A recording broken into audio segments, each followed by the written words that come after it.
Welcome to the Switch Style Podcast, where we encourage you to think beyond what you hear. I'm your host, Smooth, and tonight I'm joined by my man, Riggs. What up, Riggs? What's going on, Smooth? How you doing? I'm great, man. Glad to see you.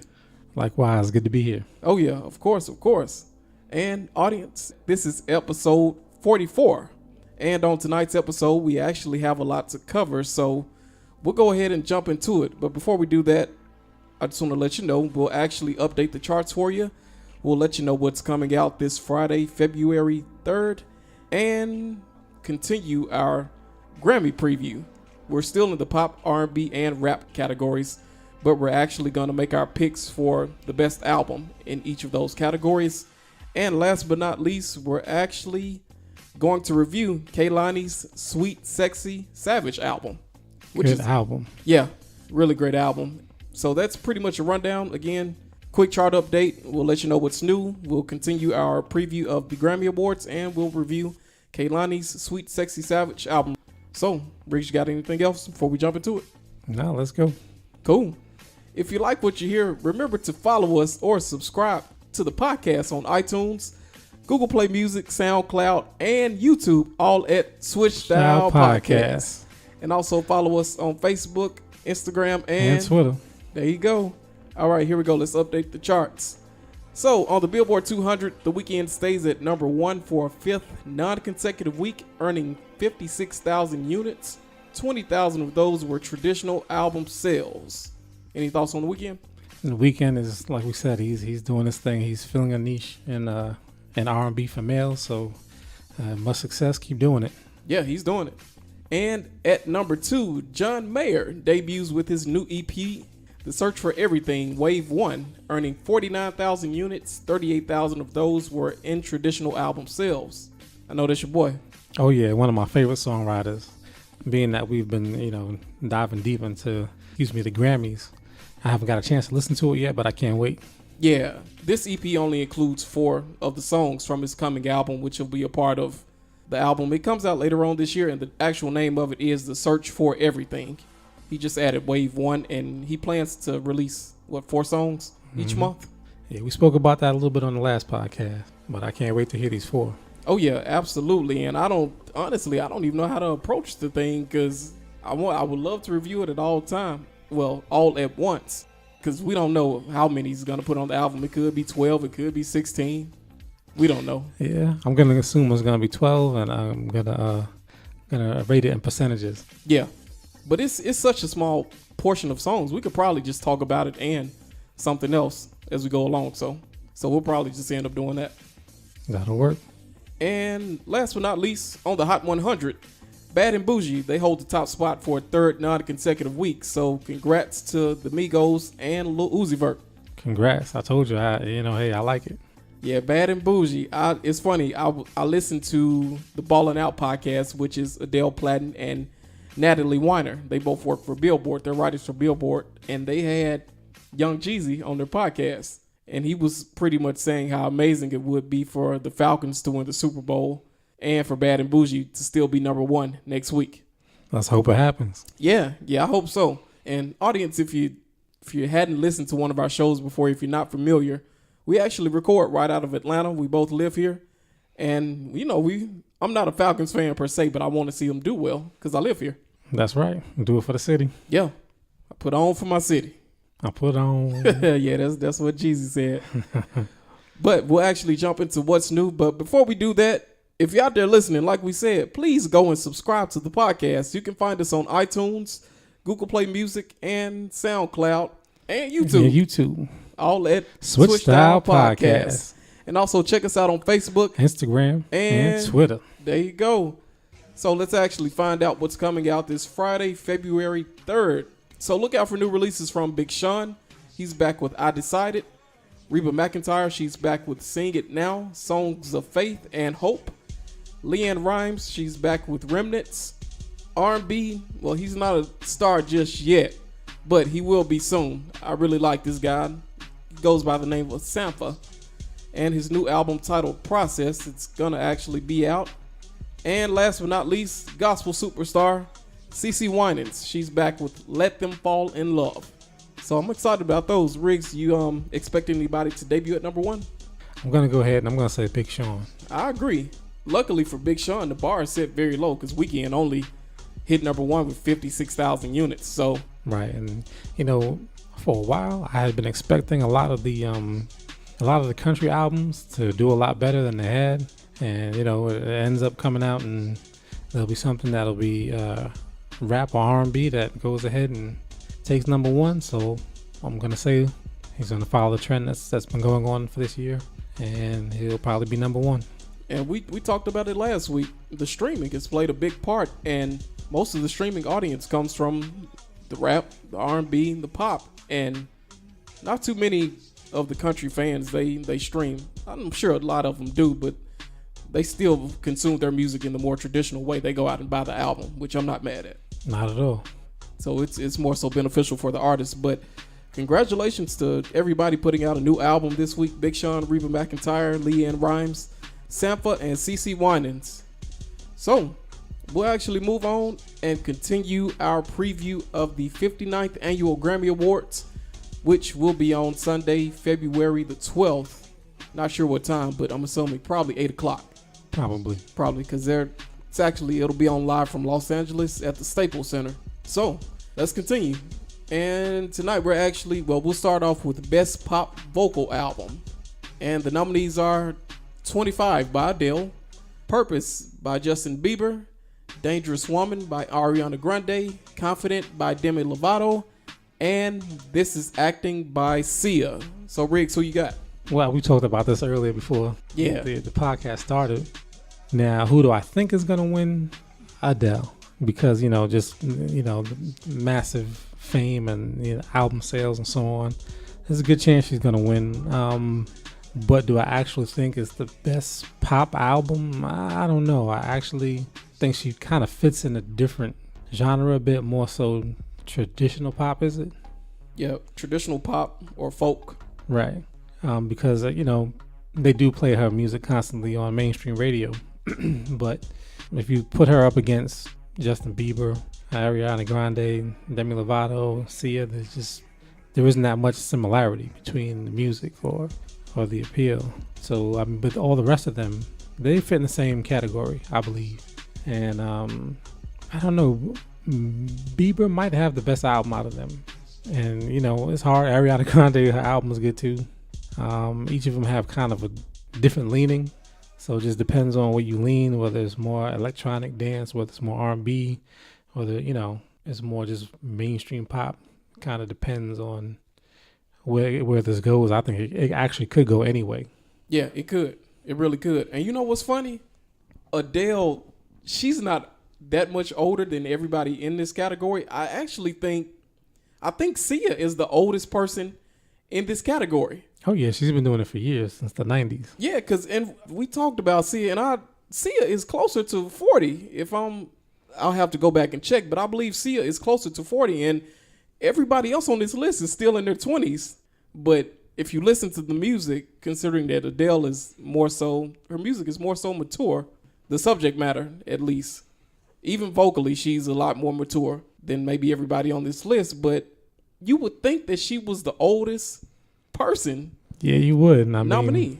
A rough life and having children, that definitely changes a lot of things. Right, I agree. But just looking at it by the numbers, so Adele, she has 5 nominations this year. In the past, she's won 10 Grammys. And she's won this category before, Best Pop Vocal Album. She won it for her last album, 21. And, of course, we know she's gone diamond on both albums. And if you're a Grammy voter, and remember, audience, the fans don't get a vote. The media does not get a vote either. It's the peers. Right, exactly. The Recording Academy, they specifically state that they really don't take commercial sales into consideration when they make these votes. But for me, it's hard to believe that they won't take that into consideration because, an album that comes out and sells 10 million in less than a year? You have to respect that. Yeah, you have to. And if Slick Money was here, he would root Adele all day. She had one number one hit, which is Hello, and Send My Love to Your New Lover, hit number 8. Those were only top 10 hits. But if you go down to a guy like Justin Bieber, who probably has my favorite album on the list. This guy there were 13 tracks on his album. 12 of them hit the Hot 100, including Sorry, which was number 1, Love Yourself, which was a number 1 record, I'll Show You hit number 19, What Do You Mean was a number 4 record. So this guy had 3 top 5 records. He hit number 1 on the Billboard. He's been certified 3 times platinum. And in my opinion, I think this is Bieber's best work. I think so. I like the fact that he stepped out of his box. He definitely did. He definitely did. And honestly, I thought he would have fell into purgatory, or I can't even think of the word I'm trying to say. I think he just would have fell by the wayside at the rate he was going. Right. Smoking and drinking, whatever he was doing. He was about to fall completely off, but he got himself together. And just a note, he's a previous Grammy winner himself. He won in 2015 or last year for Best Dance Recording for Where Are You Now. And Ariana Grande, she had 5 Hot 100 singles herself. Her album went platinum. Side to Side with Nicki Minaj was a huge hit. Dangerous Woman, Into You, she had 3 top 20 hits. That's impressive. Demi Lovato, only 2 Hot 100 singles. She hit the top 40 twice. Gold album, no prior Grammy wins. And Sia, she had a number 1 record. We talked about it. Cheap Thrills. Sia, Sean Paul. Number 2. So, I agree with you, Wiggs. I think Adele is going to win it, but I'm taking Justin Bieber. Yeah, I tend to agree with that. Yeah. And Ariana Grande and Justin Bieber they battle a little bit, but I still think Justin Bieber edges her out, in my opinion.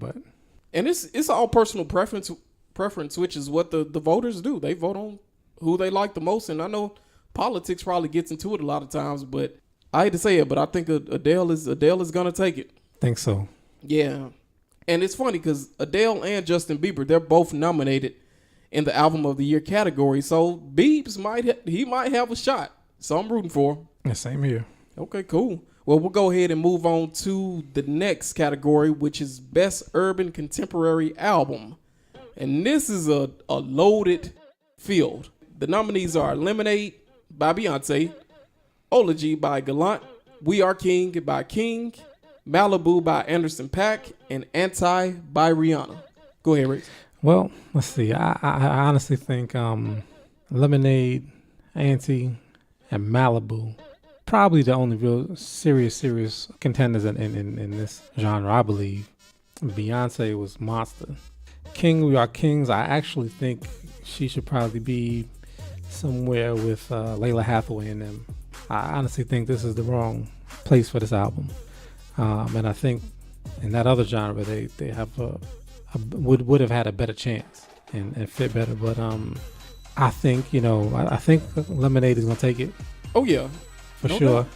Anti probably will be second, and Malibu probably coming. Not that it matters, but third for me. In order of who I would think will win, not necessarily in order of what I actually think is the best album. I happen to like Malibu a lot, but that's the way I think it's gonna go. What about you? And I'm glad you said that. It's not necessarily about how you feel personally about the album. I just think the politics more so come into play here. And Beyonce, she's obviously the juggernaut here. She's obviously the biggest star in the category. I mean, looking at it, there's really only two superstars right. in this category, Beyonce and Rihanna. Lemonade, all 12 tracks, hit the Hot 100. The only top 10, I believe, was Formation, which hit number 10. It barely cracked the top 10. Hold Up with number 13, Sorry, hit number 11. But she sold about 2 million albums, a little bit over 2 million albums. And Beyonce has that Grammy-winning cachet. I mean, the lady has 20 wins under her belt. So, obviously, the past success is there, which is going to help. Anti was packed full of singles. You had it was Work, Sex With Me. You had Love on the Brain. You had Needed Me. In terms of the single-driven success, I think Anti was the better album, and I think Anti, in my opinion, was just as good as Lemonade. In my opinion, in terms of the commercial R&B albums. But now I agree with you. I think Malibu is the best album on the list. It's sad because Anderson .Paak probably won't win it. And I think the only knock on Anderson's album is that even though commercial success, they say it's not considered, you still have to have a single that pretty much climbs its way on the chart. And I don't think Anderson had a single that even hit the Hot 100. Now, what I do like though is that his music does cross over. You know, crossover sounds kind of bad. You know, it seems like a bad thing, but it does. I like the fact that when I was watching the X Games this weekend, you just kept hearing that track. You know what I'm saying? Yeah. And they were loving it. So, man, much success. But yeah, I do think Lemonade's gonna take it. Yeah, I agree. And Gallant is a newcomer, but Gallant, he really doesn't have a chance. I mean, the album came out. That's the best way to say it. I mean, for lack of a better way to say it, he just didn't have a chance. But it came out May of 2016. The album didn't even chart on the Billboard 200. It didn't chart a single on the Hot 100. But, well, he attended New York University, and he's from that DMV area. So, and if it's nominated here, I think people should go out and listen to it. I hadn't heard it yet, but I'll definitely go check it out. And King, the trio from Minnesota, one is from LA, but they were co-signed by Prince. And it's unfortunate that Prince passed away, because if Prince was still here, he probably could have given them a bit more of a push, I think. Could be, yeah. Now, I like their sound, I like their album. But, I mean, there are a couple of things that, for me, keep it from really having the legitimacy to be in this category. And I agree, they probably should be moved to the one we're about to talk about, Best R&B Album. That's probably the better fit for them. Right. But, so we're both in agreement. Lemonade is going to win it? I believe so. Yeah, it's not the one I want to win, but it's probably going to. Right. And next is Best R&B Album. And the nominees are In My Mind by BJ the Chicago Kid, Layla Hathaway Live by Layla Hathaway, Velvet Portraits by Terrence Martin, Healing Season by Mint Condition, and Smooth Jones by Maya. Riggs, what you think? Mint Condition always is consistent. They always put out good music, but they're getting to be getting to have more of a cult following right at this point in time. Terrence Martin, his album is bad. I personally feel that it should be more in jazz category or somewhere in between. Actually, I believe the same thing with Layla Hathaway, honestly. In My Mind is definitely R&B. And I haven't heard Smooth Jones by Maya. I would say Layla, like we were saying, Layla Hathaway has got a good chance of winning, you know, because she's Layla Hathaway. She's definitely an R&B kind of royalty. And she deserves it. I like BJ the Chicago Kid. You know, he's got some good features on there, Chance the Rapper and so on. His album is pretty well rounded. It's a pretty good album. Vocally, he's good, but not like, you know, when you think R&B, you know, you have a certain thing in mind, you know, vocally, and he fits it, but he doesn't exceed it. I'll stick with Layla Hathaway. In this category, I wish they could have moved a couple of those people from the Best Urban Contemporary Album category into this one, because BJ the Chicago Kid, it was a very diverse album, and I think this could be an opportunity for the Recording Academy to pretty much crown a new face of R&B. And I don't want to call BJ the Chicago Kid that, because if I'm picking between him and Anderson, I'm taking Anderson every day. And yeah, me too, honestly. And BJ, he's really good. I first heard him on studio with the studio track with Schoolboy Q, and he's been around the industry for a while. He sung for Mary Mary, he sung with Stevie Wonder, he's written for a lot of people, and he's a talented guy. But overall, In My Mind, it's not my favorite. Honestly, in this category, I don't have a favorite, because the Mint Condition album, like you said, they have a cult following, and musically, they're always on point. I mean, they're musicians, so musically, there's a certain standard, and they never fail to meet that. Right. And Stokely has got a very unique voice. Yeah, he does. You can't really compare it. You can't.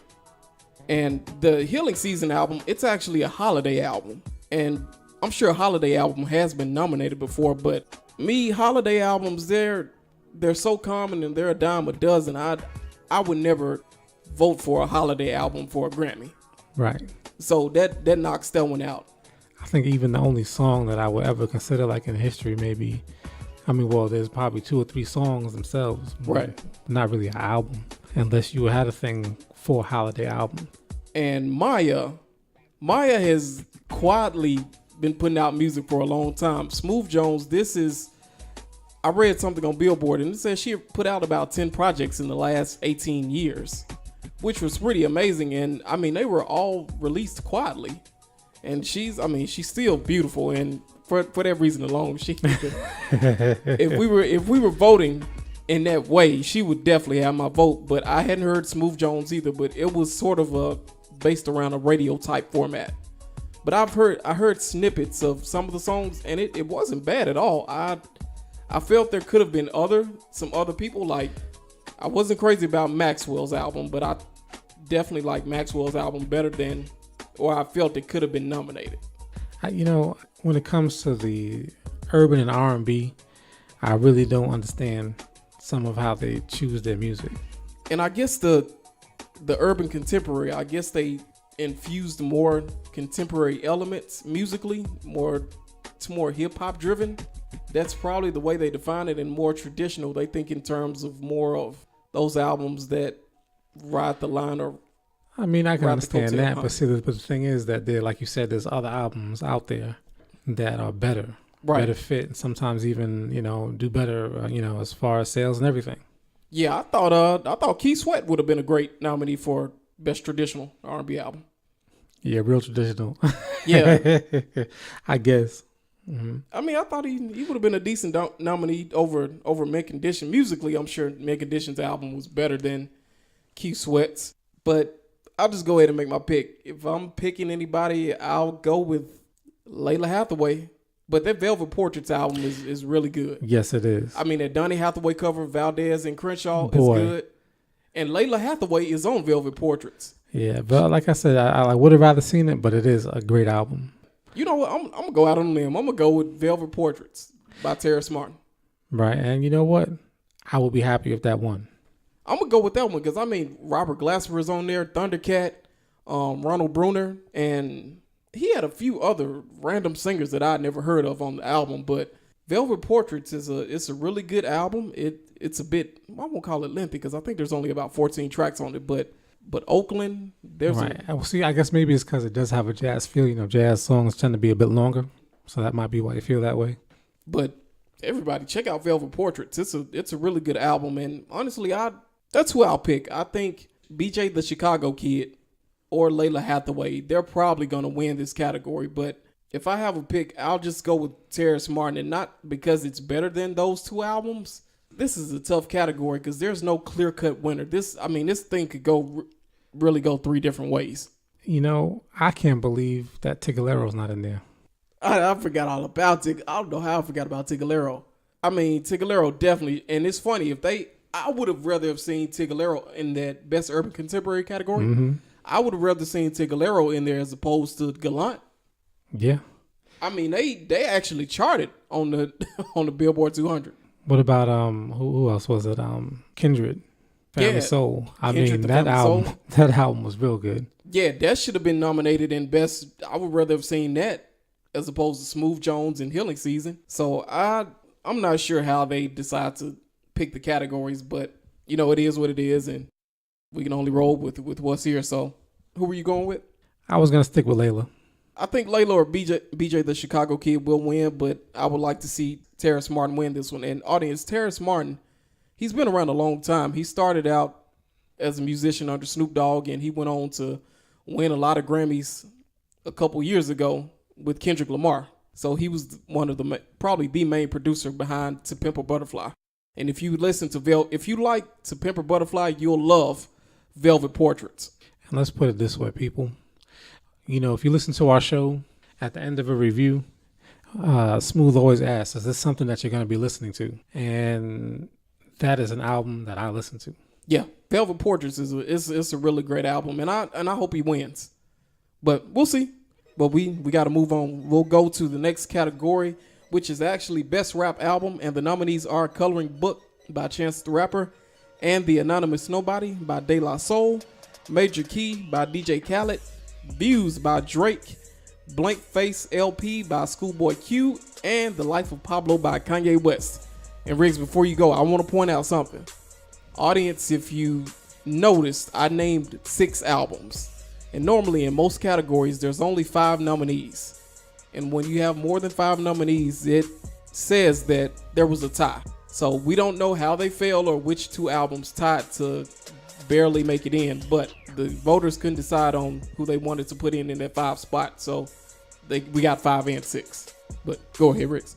Matter of fact, why don't you take this one first? Well, this is a tough one. Obviously, I won't call him the incumbent because Kendrick Lamar is actually the reigning winner of the category, and he does have an album out this year or the end of past year. But The Life of Pablo, I'll just start with that one. Kanye West, he's the 4-time winner in this category for My Beautiful Dark Twisted Fantasy, Graduation, Late Registration, and The College Dropout. The Life of Pablo, now the release was completely a mess. And The Life of Pablo came out, it was in February. And initially when it came out, Tidal, which is he's a part owner of, they didn't report the streaming numbers to Billboard.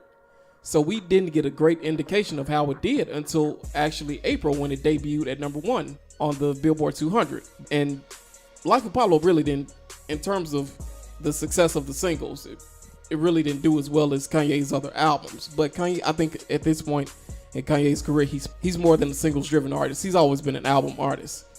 And The Life of Pablo, for me, the way Kanye leverages certain artists, like another guy on the list, well, 2 of the guys on this list, he leverages those guys in great ways. Drake, Chance the Rapper, they both make appearances on. And he's on Schoolboy Q's. Yeah, he's on Schoolboy Q's album. So Kanye uses other artists in a way that no one else does, and in turn, he uses their talents to create the best possible work that he can. I mean, Ultralight Beam was probably the most amazing thing I've heard this year. Father Stretch My Hands, the way he boosted Designer's career, a guy who I thought would absolutely have no career at all. I mean, because if you don't know, Panda first appeared on The Life of Pablo before Panda became what it eventually became. And Real Friends, Wolves, Father Stretch My Hand, Highlights, Lowlights. I mean, there's a ton of great records on The Life of Pablo, and I'm spending too much time on it. But Coloring Book, that's the guy I would pick second. I mean, Chance completely changed the game with him. This is not the first mixtape to be nominated for a Grammy. And it's funny, audience, just a fun fact for you. The album that we're talking about tonight, or the artist, Kehlani, her previous body of work, You Should Be Here. You Should Be Here, there you go. That was actually a mixtape, and it was nominated for a Grammy last year. So, but Chance is all streaming, and he sort of made them change the rule. They said the rule was in works before they changed it. But The Coloring Book was huge. It's a great body of work by Chance the Rapper, and to me, I call him the Steph Curry of music, because he's just coming out of nowhere and just taking over everything. De La Soul and the Anonymous Nobody, they're pretty much in that. I look at them in the same light that I look at the Tribe Called Quest and the Lox. They're in that older category of rap, that the emerging older artist rap category.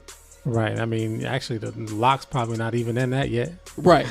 And Major Key by DJ Khaled. I love DJ Khaled's grind. He's another guy who leverages other people's talent and gets the best out of them to make a great body of work. And I just bought Major Key, and I hadn't listened to it yet, but he had the singles I Got the Keys and For Free.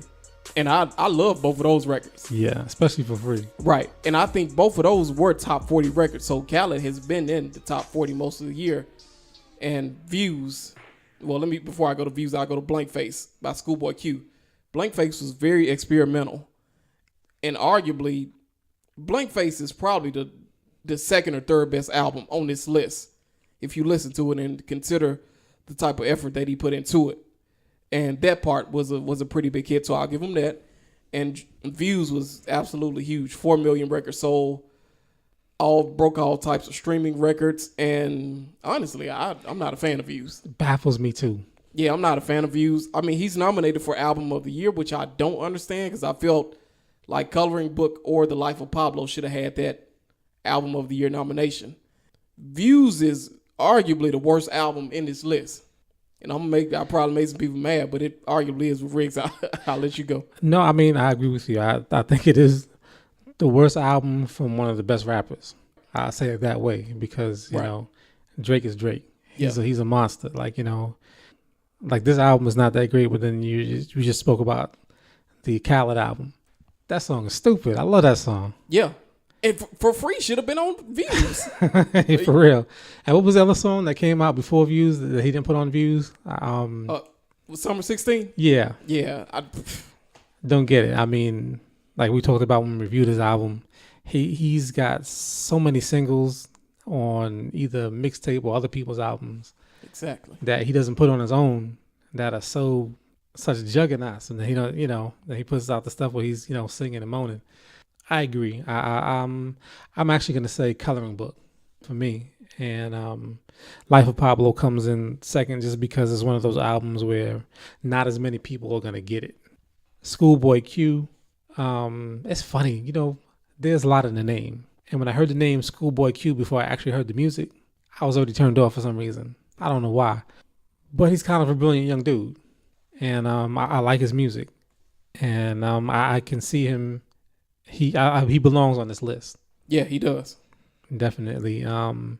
Major Keys, he's got a lot of stuff on there, a lot of different, artists who put in some good work. I think that there's a little too much East Coast old school vibe music on there to get him over the top. It's a respectable album, a good album. Don't think it's gonna win. But like I said, my pick is gonna be Coloring Book, Chance the Rapper. Like you said, it's probably the most easily accessible album. People can listen to this album and they can relate to it. And Kanye, over the years, he's managed to alienate so many people. And Kanye, he's still nominated for, I want to say it's about 7 Grammys this year. He's nominated for 8 Grammys this year. And he's actually nominated for Album of the Year under Views. So he's managed to alienate a lot of people. And with Schoolboy Q, it's unfortunate because he'll always be in the shadow of Kendrick. They're on the same label, TDE, Top Dog Entertainment. And as far as Drake goes, work was absolutely huge. I mean, it was number one for 10, 12 weeks. And I'll give Drake credit for this. Even though the majority of his album did sound very, very, very similar to what he's done in the past, he did reach out on Work and Controller and Too Good. And he follows the pattern of success. That's out there. He rides the wave. Yeah, he's very formulaic. And DJ Khaled, the fact that he's an artist, he's more so a producer. Correct, yeah. And he's in that mold of the Dr. Dre, in terms of him being a producer who recruits artists to help build an album. Right. And with that said, Dr. Dre or Puffy if you actually produce. Exactly. And DJ Khaled, he's made pretty good albums this year, but I don't know if he's made any Grammy-worthy albums. All the way up. Nah, that wasn't him. I wasn't? Nah, that was just Fat Joe. And now, I'm thinking about the other song, the one we were just talking about. All I Do Is the way Win. For free. Yeah, because when he comes out, I'm like, they didn't want me to do an anthem. Oh yeah, so I did another anthem. Sometimes I'm getting confused. Excuse me, audience. Yeah, DJ. I mean, the album was huge. It debuted at number 1, but I think it's a 2-man race. It's Coloring Book and The Life of Pablo, and I think this is gonna be it's gonna be Chance's night. He's nominated for 7 Grammys, and I fully expect it could be Kanye, but I think Chance might pull it off. So I think in terms of difficulty, and I don't know, it's tough because Coloring Book, it was a very musical album as well. And honestly, this is, out of all of Kanye's albums, well, I won't say all of them, but out of the ones that's won a Grammy, this is definitely not a top 4 Kanye album. So if Kanye does lose this category, it's definitely within reason, because it's not a signature Kanye album. Me, if I'm voting for it because I think it was probably the most difficult album to make. And I think Chance had his best moment on The Life of Pablo, which you could argue that either way, which would give, I'm going to go with The Life of Pablo. I got you. Go with how you feel. Because Kanye my boy, and I'm biased, but if Coloring Book does win, I'm not mad at all. Yeah, I feel the same way. Like if Kanye wins, I'm not mad either. But I just feel like I think it's gonna be coloring book. I think more people can identify with it. I think it's got a little more of that trap sound, even though he's not a trap type of dude. But yeah. So that's actually it. And a quick recap for Best Rap Album, I went Life of Pablo. Riggs went Coloring Book, but I won't be mad if Coloring Book wins. I'll be very happy for Chance. Best R&B Album, Riggs, you went Layla Hathaway, Live. Correct. And I think Layla Hathaway will win as well, but I would like to see Terrace Martin win. I feel the same way. I would like to see him win, but Layla will probably win. Best Urban Contemporary Album, I think we both agree Lemonade is going to win this one. Yep. And Best Pop Vocal Album, Adele 25 is probably going to win it. But we both agree that Bieber's album is probably better. So I'd say not even better, more enjoyable in that genre. But honestly, I think Bieber's album is better. This is not my favorite Adele album. If this was 21 right, or a couple years ago, it wouldn't have been close. Yeah, I agree with that. Because 21 was one of the best albums I've ever heard. Yeah, you're right about that. So if this was a couple albums ago, not even close, but I'll give it to Bieber. But we got to move on. So let's talk about Kehlani. But before we do, one more quick promo. If you like what you hear, please go subscribe to the podcast. You can find us on iTunes, Google Play Music, SoundCloud, and YouTube, all at Switch Style Podcast. And also follow us on Facebook, Instagram, and Twitter. There you go. So, all right, here we go. Let's actually jump into the Kehlani SweetSexySavage album review. So, in the audience, if you haven't heard one of our album reviews, we just like to give you a quick bio and just let you know a little bit about the artist so that we can bring you up to speed. And so when we do talk about the music, if you know a little bit more about the artist, a lot of what we say in the music, it makes a little bit more sense. So here we go. Kehlani, her real name is Kehlani Ashley Parrish. According to my research, she was born April 24th, 1995 in Oakland, California. She studied ballet and modern dance at the Oakland School of Arts, and after a knee injury, it pretty much ended what could have been dancing career, and she concentrated on music, on singing. Yep, there you go. And she joined a band named Pop Life, which is named after the Prince song. And the band was actually produced by Dwayne Wiggins of Tony, yeah. Who's from Oakland as well. Raphael Sadiq, Tony from Oakland. And they also made an appearance on the 6th season of America's Got Talent, where she met a guy named Nick Cannon, who's the host of the show, still is the host, and who became a pretty valuable ally for her. And in 2014, she released her first mixtape, Cloud 19. And after that led to her signing with Atlantic Records. So she's a major artist. Anytime you're with a major label, that's a pretty big deal. And her mixtape, You Should Be Here, we talked about it earlier, was nominated for a Grammy for Best Urban Contemporary Album in 2015. And here we are now reviewing her latest, SweetSexySavage, her proper studio debut album. And for those of you interested, all you Kehlani fans, she'll actually be on tour starting February 21st in Montreal. So, Riggs, what was your first experience with Kehlani? To be honest, I think we reviewed, what's the dude's out name? I don't know. Anyway, she had a song with him on his album. And that was the first time I heard of her. And then again, actually reviewing this album, I didn't hear the mixtape. I'm going to. Especially I listened to this album because I was impressed. I liked it a lot. Looking at the cover, I didn't know what to expect. She looks kind of Indian. Yeah, she's a unique mix of a lot of stuff. But I mean, she looks like East Indian, on the album cover. Now, when you see her pictures, she looks a bit different, especially with longer hair. But I didn't know what to expect. But and then when you hear her, it's like, okay, you are really about that life. And then you read her bio, and she's about that life. Yeah, she's had it kind of rough, and I'm glad to see her, coming into full success. The album is a good album. It's well-rounded. It's got a hood feel, but then she has the perfect title for the album because all of that is in there. It's R&B, but it's got pop type stuff in it. She's got a couple of ballads where you can feel her in that way, and she's hot. She sings beautifully. So that's what I got. Well, for me, I I'm with you. This is actually my first experience with Kehlani, and she had a tough time in March with the whole suicide thing because she was dating Kyrie Irving, and Party Next Door was her ex. He's nominated for a Grammy. But that was the first time I'd ever kind of come in, not contact, but kind of encountered her or saw her on social media or anything. And later on last year, she hit with Gangsta, the Suicide Squad. Right. Yeah. The track on the Suicide Squad album. But actually listening to her music, this was the first time I've listened to it. And I'm really impressed. There's a lot to like about this girl. And it's funny, audience, I brought the album over and Riggs looked in it, and he saw that she has her own publishing company. Right. That's big. She co-writes every song on the album. She's self-contained, and I'll just go ahead and jump into it. What did I like most about the album? For me, I like the fact that she writes her own songs, and I like the fact that Pop and Oak, the production duo, Andrew Pop Wansel and Warren Oakfelder, they've been all over top 40 the last 3 or 4 years.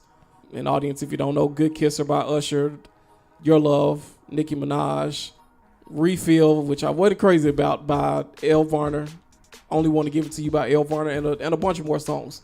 But they produced the majority of the album. And she's very mature for her age. And she talks about a lot of things that most 21-year-olds don't talk about. She'll be 22 this year in April, right? Mm-hmm.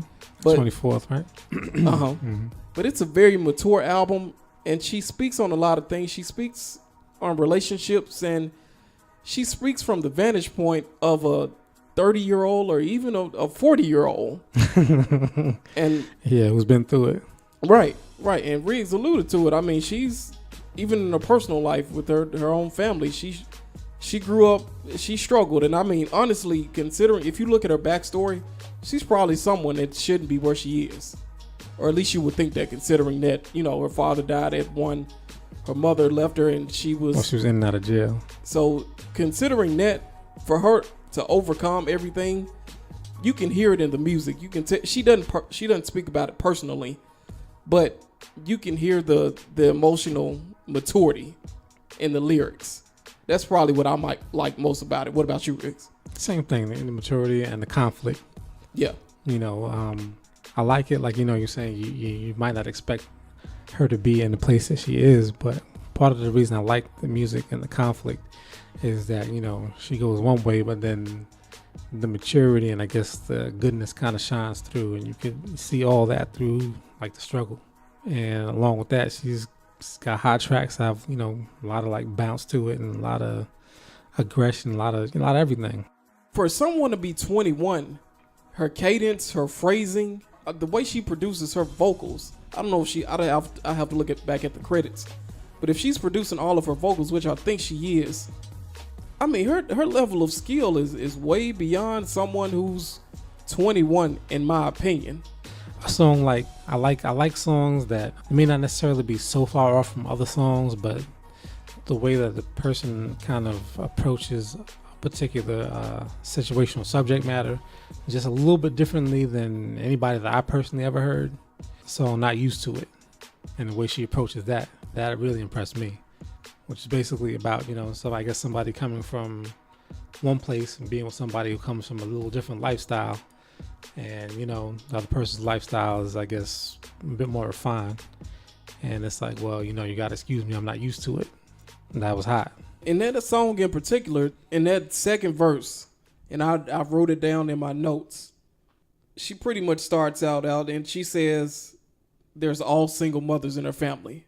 Which is disturbing, and it's very common, which is unfortunate. But then she goes on to say she's never seen a N-word be a real man, and she's never seen a N-word again with a real plan, and she's never been to a wedding. Those were really powerful lyrics, and especially coming from someone who's 21 to express those things and completely acknowledge them, and someone who's aware of them, and the fact that she hadn't seen those things is very unfortunate. I'm not sure how she'll pan out, but she, after watching the interview, she seems to be a very sweet girl. Oh yeah, but like you say though, the fact that she recognizes it, and I guess that to this point, when she does see it and have it, appreciates it. So yeah, that's what's up. Yeah, she's very conscious. She's very aware of what's going on. And there's another song. I think it's Advice. Advice was one of my favorite songs on the album. Same here. And there was a line, and I have to look that line up, but she was pretty much saying that, why is the guy that I chose for me, why am I still in love with? Man, I wish I would have written that line down, but there's a really key line in that song that just shows all types of maturity. But she's pretty much saying, to paraphrase it, that she's in love with this guy, but she can't get over the fact that he's not the right guy for her. Like, her mind is, she's saying, I need to follow my own advice. I need to get away from this guy, but something in me just won't let me get away. Right. Riggs, what if there's anything, did you not like anything about the album? Nah, I pretty much like the whole album. There were certain songs that were not as powerful or whatever, but there wasn't anything that I really just, I didn't like that song. That didn't happen for me. What about you? Well, I say it all the time, but I harp on length a lot of times, but honestly, I think most of the songs on here, on the standard studio album, not the deluxe edition, but out of the 17 tracks, there's probably really a good 13 or 14 of the tracks are really solid. But with that said, I don't think there's one track that's completely better than everything else on the album. In my opinion, there's not one single that could go on and be a commercially huge single. I mean, You don't think so? Maybe if they push it, because right now Gangster, which is on the deluxe edition, was probably the biggest hit, and Distraction and Crazy, they both topped out at number 85 on the Hot 100, and Gangsta hit right at number 41. So I think if they pushed it right, maybe, but I don't. That's what most albums though. Most albums don't do that well without somebody pushing it. That's what we're here for. So I hope after this, her numbers go up. I hope people listen. Yeah, I hope they do, but it's just me. I don't think there's one just monster single, one song that's completely undeniable. There's a lot of good songs on here that don't get me wrong, but I don't think there's one that you can. I like Do You Dirty. Do You Dirty is good. It's good, but for me, I can't speak for everybody else. I'm not completely in love with anything on this album. Now, when it started out, Keep On is my favorite track on the album. I like that. I definitely have that listed here. And I thought that was probably the most unique the most unique track on the album. And I said guy because the guy that produced it, his name is Jahan Sweet. He recently graduated from Juilliard. I mean, he's a classically trained musician. He's trained in jazz, and you can hear it in that track. It's really anchored by this acoustic bass, and it has these flourishes of electric guitar. But that was when I heard it, because that's the second track on the album. Really the first. The first is an intro, right. Spoken word. And when I heard that one, I was like, okay, this album is gonna be something really special. I also like the vantage point again, because really how she's coming is how usually a dude will come. Right, exactly. Something that a dude would say to a woman, like, you right. Just keep on taking me back. After I do this, I do that, but you take me back. I kind of like that. So, man, I think she is really an excellent writer, and I think some of these songs on here would have fit well with other artists. Like, what was the name of that song? There was one that I think, Get Like. That I think Rihanna would have been really great on that one. Not used to it. It's funny. I heard K. Michelle singing that. Yeah. And maybe it's the Pop and Oak thing, because Pop and Oak, they have worked with K. Michelle a couple times, but I do like the fact that they put her with Pop and Oak. They're two established producers, and they produced 9 of the tracks, which kind of gave the album a more cohesive sound, I think. But what were some of your favorite songs? Not Used to It, Advice, Do You Dirty, Hold Me by the Heart. That's kind of a powerful song. I can see that going as like an alternative kind of single, more so. Gangsta, I like. You gotta like Gangsta. Yeah. And Keep On. Those are probably my top tracks on it. And what's probably most impressive, and I didn't mention it earlier, but if you notice, there are no features on this album. Yeah, definitely did notice that. There are no features, and which I said earlier, she's self-sufficient. I mean, this is a lady. I mean, there's a bunch of co-writers on the song, but I think the majority of it was her, because a lot of the co-writers are producers on the song, and they got to get their writers credit. Right. I'm not mad at them. And you can hear, the whole vibe of the songs and subject and everything. You tell that's her. Exactly. And it's funny, if there would have been any feature, Personal, because they interpolate Come Over, which was, it was first sung by Changing Faces, then Aaliyah went on and sung it. I heard Drake on that one. I think if they put Drake on that one, if audience, when you listen to it, go listen to Personal, and that sounds like I could have heard a Drake verse on there. And she said it in interviews that she's a really big fan of Drake. Yeah, I personally probably would have seen her with my boy or her boy Chance. Chance. And she's worked with Chance already. Well, I'm thinking, because if you listen to Personal, it has like those slowed down, those sampled vocals, those kind of filter vocals that Drake and 40 use a lot. But you never know. It's, maybe they'll do a remix with Chance and Drake. Yeah, you never know. But I mean, there's a lot of great songs on here. Keep On, Distraction, Peace of Mind, Undercover, and I think there's a stretch of 3 songs from Not Used to It, Everything Is Yours, and Advice. I think that's a 3-song stretch of really deep introspective lyrics that she just really goes in on. And this album, like you say, is so cohesive and evenly good. It's even kind of hard to just pick out this one, that one. I don't know if I would say it the same way you said it, as far as there not being one strong enough to really be a smash single, but I think maybe it's the other way around. I think all of them, depending on how they were put out, and maybe not even all in the same genre, but could be singles. A lot of them could be. I guess the only thing is we need that right person to get behind it, and I'm not sure why, but nobody's getting behind Kehlani. I'm not sure why, and I'm glad we talked about this album, because Belle Biv DeVoe, their album came out.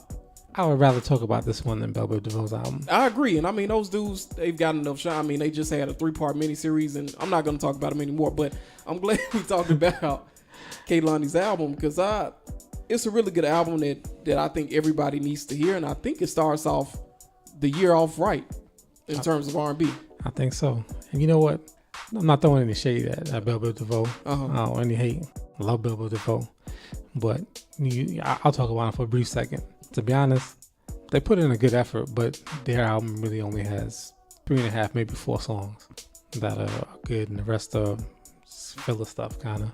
Wow. And a little dated, even though not dated necessarily back to their era, but to the era maybe just before this one. And they're more so legacy artists, and one of the reasons that we chose to review this album is we want to see new people come into the game and do great things. We tired of seeing all these same old people, and that was my problem with Keith Sweat last year. I mean, me personally, I actually love to see an old person come and do it, but if they do it right, because that's actually harder, because you're such in a different place. You're not young, you're not hungry, so to get that right combination and have a smash, that's awesome. Doesn't happen too often though. But I'm really excited to see what Kehlani does in the future, because I think she definitely has a bright future ahead of her. And Riggs, would you recommend this album? I definitely would, and I definitely will be listening to it. Okay. What about yourself? Oh yeah, definitely. And it's funny, the thing about this album is that it builds equity over time. The more you listen to it, the better it gets. And it's not one of those things where you first listen to it and you can't get it. You can get it. You hear it on the first listen. I think you'll immediately like it on that first listen. And it's a really great album. I would like to see them pair her with different producers, because I think she has big hit potential. I mean, for sure. She has the look. She's beautiful. Now we talked about it earlier. I'm not crazy about the tattoos, and right, not tattoos in of themselves, but she just got so many. Right, it's just the number of tattoos, and they're on her face, and that's probably what I didn't like the most, because I mean she's right, absolutely gorgeous. Yeah, she's absolutely gorgeous, and she seems to be a really sweet girl. But with that aside, I still think she has big hit potential, and she could she could go on to do some really great things, and I'm excited because we're catching her at the beginning of her career. So I'm excited to see what comes of her. Yeah, I mean, you know, it's funny.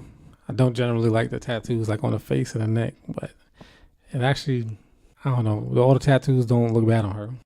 No, they don't. And it's funny. She's so pretty. It's when you're that beautiful, it's kind of hard to mess you up. You really have to do a lot to mess her up because she's that gorgeous. And I'm excited for her. I'm interested to see what she does later on down the line. And that was, go ahead. You have something else? Oh no, I was just gonna say I do hope this album picks up momentum. You know, hopefully we can help that out. We're talking about her, and I'll definitely be pubbing it to friends and whoever I run in contact with, because it's a great way to start the year, and I'm excited for her. One disclaimer: not an album to listen to with your kids. Well, it's not as bad as your boy Anderson. Man, Anderson. No, not as bad as Anderson, Yeah. but still, not one for the kids. And I think she's definitely very likable, even though there are some raunchy but vulgar moments in the album. I think for some young girls, there are some songs that some young girls could relate to. Oh, of course. And possibly learn something from. Right. I mean, she's more empress than evil. Right. That's a good way to put it. Yeah, the good definitely outweighs the bad. And the name of the album is SweetSexySavage. Right. And she does have some really savage moments on the album where she just completely goes in, where she almost takes on a persona of a guy. Mostly sweet and sexy, but definitely, like you say, savage. Yeah. Yeah, there are some moments like that, but it's a really good album. And if you're out there listening, go stream it, go buy it. We prefer that you buy it, but. Right. But it's a good album. Yeah. Yeah, it's a great album. So, great job, Kehlani. And Riggs, you have anything else? No, I'm good. Okay, cool. Well, that's actually a wrap on episode 44. Let's shout some people out. Shout out to Vaughn. Yeah. Who couldn't make tonight with her young superstar playing ball. Yeah, Lil Jordan. Shout out to Slick Money. Shout out to you. Yeah, and shout out to all the listeners. Keep listening. We'll keep making shows for you. I'm good. Thank you, everybody who's listening right now. And I specifically want to thank everybody in Kansas City, in Los Angeles, in Singapore, in Amsterdam. Those are our top 4 cities. I don't know. I'm glad you guys like us. I don't know what it is that makes you keep coming back, but I'm glad you found something that you do like. So whoever you are in Kansas City, go hit us up. You can please email us at switchstylepodcast@gmail.com, because we definitely want to hear from you. But thank you for listening. We appreciate the support. Riggs, appreciate you, man. Vaughn, Slick Money, everybody who's listening, everybody who supported us from the beginning up till now. We just hit our 4th consecutive month of at least 1,000 plays. So we're moving in the right direction. And we hope to keep this thing growing. So, and thank you, Kehlani. Without you, Kehlani, there wouldn't have been a show. So thank you. We appreciate the great body of work you put out. Sweet, Sexy, Savage. But thanks, Kehlani. Thanks, Riggs. Thank you all fans. And that's it. Yeah, episode 44 of the Switch Style Podcast. And again, before we go, follow us on iTunes, Google Play Music, SoundCloud, and YouTube. That's Switch Style Podcast. There you go. And Facebook, Instagram, and Twitter. And episode 44. See you next week. Peace.